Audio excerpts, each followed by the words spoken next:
Respected Chairman and members of the Honorable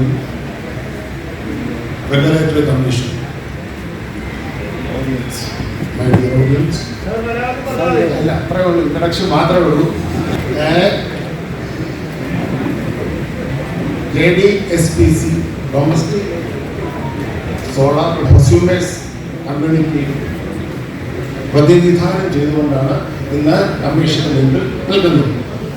എനിക്ക് ചുരുങ്ങിയ സമയത്തിനുള്ളിൽ 50-ഓളം കാര്യങ്ങൾ പറയാൻ സാധിക്കും എന്ന വിശ്വാസത്തോടുകൂടി ആദ്യത്തെ കാര്യം സമ്മർ താരിഫാണ്. ലോകത്തിൽ എന്തുമില്ലാത്തൊരു പരിപാടിയാണ് സമ്മർ താരിഫ്. ഇന്ത്യയിലെ ഏതെങ്കിലും സംസ്ഥാനത്ത് സമ്മർ താരിഫ് കൊണ്ടുവന്നിട്ടുണ്ടോ? ഉണ്ടെങ്കിൽ പറയൂ. KCB എങ്ങും ഇല്ലാത്ത ഒരു പരിപാടിയാണ് സമ്മർ താരിഫ്. നാളെ വിന്റർ താരിഫ് വരും, മൺസൂൺ താരിഫ് വരും. ഞങ്ങളുടെ തല പിടിക്കാം, ഞങ്ങളുടെ തലയോട് ചവിട്ടി. കാര്യം ഇതെല്ലാം സഹിക്കാൻ ഞങ്ങൾ മാത്രമേ ഉള്ളൂ. There is no law. Summer tariff കൊണ്ടുവരാൻ there is no central law. Electricity ആക്ടിലില്ല, ഇലക്ട്രിസിറ്റി റൂൾസിലില്ല, റെഗുലേറ്ററി കമ്മീഷന്റെ റെഗുലേഷൻസിൽ എങ്ങും സമ്മർ താരിഫിനെ കുറിച്ച് പറയുന്നില്ല. നിയമത്തിലില്ലാത്ത ഒരു കാര്യം എങ്ങനെയാണ് കൊണ്ടുവരുന്നത്? എനിക്കത് മനസ്സിലാകുന്നില്ല. കൊണ്ടുവരാൻ സാധ്യമല്ല, പറ്റത്തില്ല. സമ്മർ താരിഫ്, അതായത് താരിഫ് പൊതുവെ സെൻട്രൽ സെക്ഷൻ 63 ഇലക്ട്രിസിറ്റി ആക്ട് പറയുന്നത് ഒരു കൺസ്യൂമറിന്റെ load factor, power factor, voltage ഏത് സമയത്താണോ ആവശ്യം, ജോഗ്രാഫിക്കൽ പൊസിഷൻ, ഇതെല്ലാം കൂടെ വെച്ചുകൊണ്ടാണ് താരിഫ് തയ്യാറാക്കുന്നത്. അല്ലാതെ സീസണൽ അല്ല. അപ്പോ സമ്മർ താരിഫ് എന്ന് പറയുന്നത് സീസണലാണ്, അത് പറ്റുകയില്ല. അതായത് സെൻട്രൽ അടുത്ത പോയിന്റ് ഈ താരിഫ് ഹൈക്ക് തന്നെയാണ് നമ്മുടെ ഏറ്റവും പ്രധാനപ്പെട്ട പോയിന്റ്.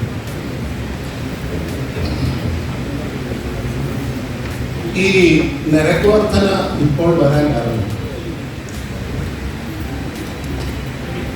ചെലവുകൾ ഓഫ് കോഴ്സ് കൂടുന്നതാണ്. വെളിയിൽ നിന്നും വാങ്ങിക്കുന്ന വൈദ്യുതിയുടെ നിരക്കുകൾ കൂടുന്നതാണ്. അത് ആരുടെ കുഴപ്പം കൊണ്ടാണ് സംഭവിക്കുന്നത്? ഞങ്ങളുടെ കുഴപ്പം കൊണ്ടാണ് അത് സംഭവിച്ചത്. എത്രയോ ഹൈഡ്രോ ഇലക്ട്രിക് പ്രോജക്റ്റുകൾ തുടങ്ങായിരുന്നു. ഈ പ്രോജക്റ്റിനൊന്നും KSB അല്ല കാശ് മുടക്കുന്നത്. എന്തിനാണ് സോളാർ പ്രൊസ്യൂമേഴ്സ്? ഏതാണ്ട് 2 ലക്ഷത്തോളം സോളാർ പ്രൊസ്യൂമേഴ്സ് ഉണ്ട് ഇവിടെ. ഞങ്ങൾ വെച്ചിരിക്കുന്ന സോളാർ പാനലുകൾ ഒരാൾക്ക് 1.5 ലക്ഷം രൂപ വെച്ച് കണക്ക് കൂട്ടിയാൽ 3000 കോടി രൂപയാണ് ഞങ്ങളുടെ ഇൻവെസ്റ്റ്മെന്റ്. ഇവിടുത്തെ സോളാർ പ്രൊസ്യൂമേഴ്സിന്റെ 5 പൈസ KSBക്ക് മുടക്കില്ല. ഈ ഡാമുകളെല്ലാം പണിയുന്നതിന് KSBക്ക് 5 പൈസയുടെ മുടക്കില്ല. അത് കേന്ദ്ര സഹായത്തോടു കൂടി അല്ലെങ്കിൽ സ്റ്റേറ്റ് ഗവൺമെന്റിന്റെ സഹായത്തോടു കൂടി പണിയുന്ന ഡാമുകൾ KSBക്ക് ഹാൻഡ് ഓവർ ചെയ്യുകയാണ്. അപ്പോൾ അവർക്ക് കിട്ടുന്ന എനർജി, റിന്യൂവബിൾ എനർജി മുഴുവനും കേരളത്തിൽ കിട്ടുന്ന ഫ്രീ ആയിട്ടാണ്.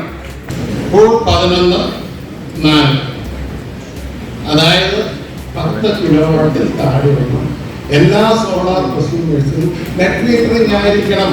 അതനുസരിച്ചുള്ള റെഗുലേഷൻസ് റെഗുലേറ്ററി കമ്മീഷൻ ഉണ്ടാക്കിയിട്ടുണ്ട്. 2020 ഇവിടുത്തെ റെഗുലേറ്ററി കമ്മീഷന്റെ നമ്മുടെ ഗസറ്റ് നോട്ടിഫിക്കേഷൻ അനുസരിച്ച് നെറ്റ് മീറ്ററിംഗ് എന്താണെന്ന് വളരെ വ്യക്തമായിട്ട് അതിനകത്ത് പ്രതിപാദിച്ചിട്ടുണ്ട്. അപ്പോൾ നെറ്റ് മീറ്ററിംഗ് എന്ന് പറഞ്ഞാൽ ഇമ്പോർട്ട് മൈനസ് എക്സ്പോർട്ട് അല്ലെങ്കിൽ എക്സ്പോർട്ട് മൈനസ് ഇമ്പോർട്ട്. അവിടെ കാശിന്റെ ഒരു പ്രശ്നം വരുന്നില്ല. അങ്ങനെ കാശിന്റെ പ്രശ്നം വരാത്തപ്പോൾ TOD എങ്ങനെയാണ് ഞങ്ങൾക്ക് ആപ്ലിക്കബിൾ ആകുന്നത്? ഈ ടാരിഫ് ഹൈക്ക് എങ്ങനെയാണ് ഞങ്ങൾ ഇപ്പോഴും ടാരിഫ് ഹൈക്ക് ഞങ്ങൾക്ക് ആപ്ലിക്കബിൾ അല്ല. ഇപ്പോൾ സോളാർ പ്രൊസ്യൂമേഴ്സിനെ സംബന്ധിച്ചിടത്തോളം ഈ ഹൈക്കിനൊന്നും ബാധകമല്ല. ബാക്കിയുള്ള സാധാരണ കൺസ്യൂമേഴ്സിനെ അവിടെ വിടുന്നു. കാരണം ഞങ്ങളുടെ കാര്യം സ്പെസിഫൈ ചെയ്ത് പറയുന്നതേ ഉള്ളൂ. സോറി. 4ാമത്തെ കാര്യം ഫിക്സഡ് ചാർജാണ്. ഫിക്സഡ് ചാർജിനെ കുറിച്ച് പറയേണ്ട ആവശ്യമില്ല. ഇപ്പോ fixed charge is based on consumption. Total എത്രയാണ് അതനുസരിച്ചാണ് ഫിക്സഡ് ചാർജ് വരുന്നത്. എന്നാൽ KSEBയിൽ നിന്നും ഇപ്പോൾ വന്നിരിക്കുന്ന പ്രൊപ്പോസൽ എന്ന് പറയുന്നത് കണക്റ്റഡ് ലോഡാണ്. കണക്റ്റഡ് ലോഡ് എന്ന് പറഞ്ഞാൽ ഞങ്ങളുടെ ഒക്കെ വീട്ടിൽ വന്നിട്ട് എത്ര AC ഉണ്ട്, എത്ര പവർ പ്ലഗ് ഉണ്ട്, എത്ര ഹീറ്റർ വെച്ചിട്ടുണ്ട്, എത്ര മിക്സികൾ വെച്ചിട്ടുണ്ട്, പവർ കൺസംഷൻ നോക്കിയാണ്. അത് it is A violation of the rights of the people. ഓരോരുത്തരുടെ വീട്ടിൽ ചെന്നിട്ട് ഇതിനു വേണ്ടി ആളുകൾ, ഇലക്ട്രിസിറ്റി ബോർഡിൽ നിന്നുള്ള ആളുകൾ ഞങ്ങളുടെ വീട്ടിൽ വരുന്നത് ഞങ്ങളുടെ പ്രൈവസി അഫക്ട് ചെയ്യുന്ന ഒരു കാര്യമാണ്. തന്നെയല്ല, ഈ ഓരോ ഒരു സമയത്ത് AC, ഫ്രിഡ്ജും, മിക്സിയും, ഇൻവേർട്ടറും ഇതും എല്ലാം കൂടെ ആരും പ്രവർത്തിപ്പിക്കാറില്ല. അപ്പൊ അത് ഒരു സമയത്തെ കണക്റ്റഡ് ലോഡ് അറിയണമെങ്കിൽ ഞാൻ മുമ്പേ പറഞ്ഞ സ്മാർട്ട് മീറ്റർ 2026 വരെയുള്ള 26-നകത്ത് ഇവിടെ ഫിക്സ് ചെയ്യണം എന്ന കേന്ദ്ര ഗവൺമെന്റ് നിർദ്ദേശമുള്ള സ്മാർട്ട് മീറ്ററിൽ ഓരോ 15 മിനിറ്റിലെ വ്യത്യാസത്തിൽ നമ്മുടെ മാക്സിമം യൂസേജ് ഒരു ദിവസത്തെ അറിയാം. ഒരു മാസം ഏത് സമയത്താണ് മാക്സിമം യൂസേജ് എന്ന് നോക്കി അതിനെ ഫിക്സഡ് ചാർജ് ഫിക്സ് ചെയ്യാൻ പോലെ എല്ലാം ഞങ്ങളുടെ വീടുകളിൽ വന്ന് കയറി ഇറങ്ങേണ്ട ആവശ്യമുണ്ടോ? പിന്നെ ഉള്ളത് വീലിംഗ് ചാർജ്. വീലിംഗ് ചാർജ് ഈ കമ്മീഷന്റെ 2020 റെഗുലേഷൻ 17.5, 17.6, 22 ഈ റെഗുലേഷൻസ് പ്രകാരം വീലിംഗ് ചാർജ് വാങ്ങിക്കാനേ പറ്റത്തില്ലെന്നാണ് ഈ കമ്മീഷൻ, ബഹുമാനപ്പെട്ട ഈ കമ്മീഷൻ റെഗുലേഷനാണ്. അപ്പോൾ അതനുസരിച്ച് വീലിംഗ് ചാർജ് പ്രസ്യൂമേഴ്സിന്റെ കയ്യിൽ നിന്നും വാങ്ങിക്കാൻ പാടില്ല.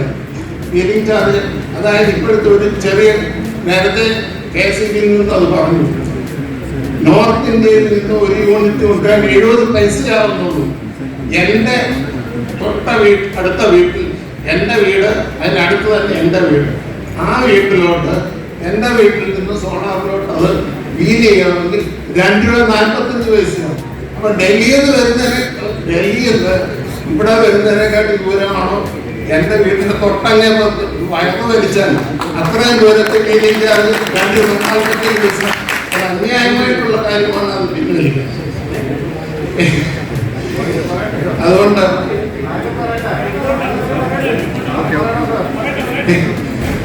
KCBയുടെ